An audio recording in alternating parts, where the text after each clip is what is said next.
मुकुंदनगरमध्ये राष्ट्रवादी शरद पवार गटाला एकही जागा नाही. मुकुंदनगर हा परिसर खासदार निलेश लंके साहेबांचा बालेकिल्ला म्हणून ओळखला जातो.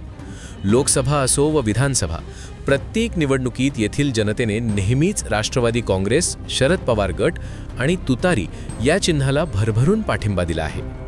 निलेश लंके साहेब लोकसभेचे उमेदवार असोत किंवा त्यांच्या सूचनेनुसार विधानसभा निवडणुकीत अभिषेक काळमकर यांना मतदान असो, मुकुंदनगरची जनता नेहमीच तुतारीच्या पाठीशी ठाम उभी राहिली आहे. पक्षात फूट पडूनही येथील मतदारांनी शरद पवार गटालाच पसंती दिली होती. मात्र महानगरपालिका निवडणूक 2025 मध्ये घडलेले चित्र सर्वांनाच धक्का देणारे ठरले आहे. या निवडणुकीत राष्ट्रवादी शरद पवार गटाला मुकुंदनगरमध्ये एकही जागा मिळाली नाही.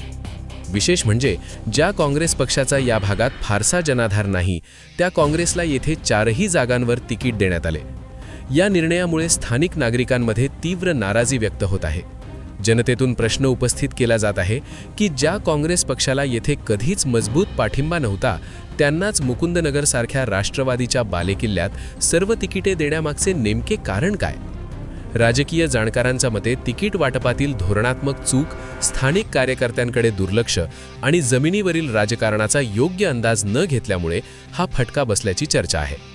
एकेकाळी तुतारीचा बुलंद निनाद ऐकू येणाऱ्या मुकुंदनगरमध्ये आज राष्ट्रवादीला पूर्णपणे बाहेर फेकले जाणे ही घटना राजकीय वर्तुळात चर्चेचा विषय ठरत आहे. याची जबाबदारी कोण घेणार आणि आगामी निवडणुकांत याचा काय परिणाम होणार हे पाहणे आता औत्सुक्याचे ठरणार आहे.